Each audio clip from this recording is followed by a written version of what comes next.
नमस्कारम सद्गुरु। Corona virus की वजह से चीन और अब दुनिया भर के देशों में जैसे हालात हैं, इसकी वजह से चीन में बहुत तनाव है और जिस तरह दूसरे देशों में भी चीनियों के साथ बहुत भेदभाव हुआ है, तो क्या आप इन हालातों में चीनी लोगों को कुछ सलाह दे सकते हैं? धन्यवाद। वैसे ये एक दुर्भाग्यपूर्ण हकीकत है, लेकिन ये बार बार हो रहा है। 2003 में सार्स था, 2012 में मेर्स था, अब कोरोना है। नए नाम हैं, लेकिन एक ही खतरा है। ज्यादातर सब एक ही स्रोतों से आ रहे हैं। इसलिए चीन के लोगों को इस पर गौर करना चाहिए कि बार बार हमारे साथ ऐसा क्यों हो रहा है। खैर, अभी एक बहुत ही गंभीर इन्फ्लुएंजा फैला हुआ है। लगभग 1.5 करोड़ अमेरिकी संक्रमित हैं,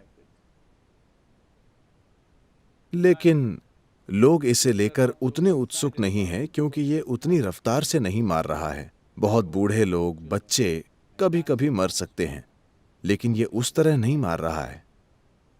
क्या वजह है कि ये इस तरह से मार रहा है? जो मैं लोगों से सुनता हूं, मैं कोई जीवाणु या वायरस वैज्ञानिक ऐसा कुछ नहीं हूं, लेकिन मैं जो सुन रहा हूं Because it's so new to the human system. कि वो इसलिए है क्योंकि ये वायरस मानव प्रणाली के लिए बहुत नया है। ये दूसरे स्तनधारियों, जंगली जानवरों से आ रहा है, जो दुर्भाग्य से चीन के कुछ हिस्सों में भोजन के रूप में खाए जा रहे हैं, जिससे ये बार बार पैदा हो रहा है। तो इन जंगली जानवरों में कुछ चीजें जैसे वायरस और बैक्टीरिया होते हैं, जिन्हें संभालने के लिए हम सक्षम नहीं हैं। हम सभी में ये चीजें होती हैं, लेकिन हमारा शरीर उसे संभालने के लिए सक्षम होता है।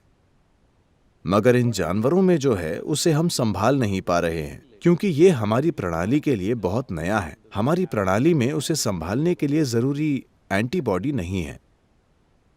इसके साथ साथ ये एक सांस्कृतिक मुद्दा है जिसे चीन के लोगों को दीर्घकालिक रूप से देखना चाहिए। चीनी सरकार, जहां तक मैं देख सकता हूं, युद्ध स्तर पर इसे संभाल रही है। इससे ज्यादा कोई कुछ नहीं कर सकता, जहां तक मैं देख सकता हूं, जब मैं उनके उठाए गए कदमों को देखता हूं। लेकिन वो इसे काबू नहीं कर पाएंगे क्योंकि लोग घूमेंगे। अगर मैं कहूं खांसी मत कीजिए तो आप खांसेंगे। लोग ऐसे ही करते हैं। तो लोग घूमेंगे और वे घूम रहे हैं। ऐसा अंदाजा है कि लगभग 50 लाख लोग वुहान से बाहर गए होंगे।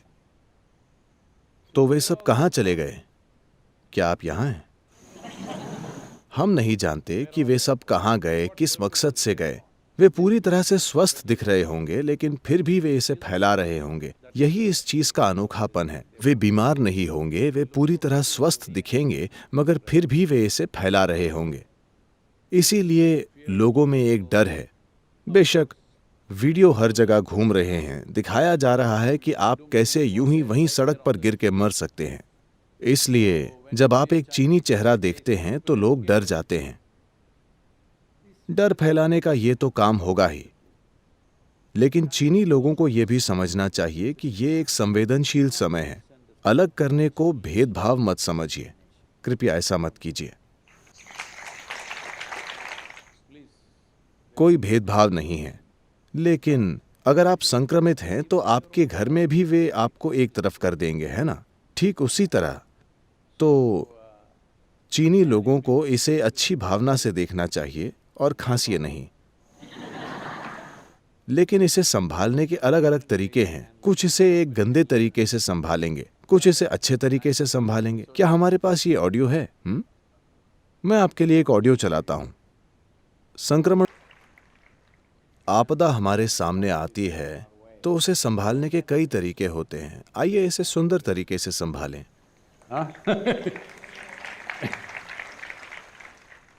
कुछ न कुछ आता रहता है। वायरस आएगा, ये आएगा, वो आएगा, लेकिन हम उसे कैसे संभालते हैं, ये हमारे ऊपर निर्भर करता है।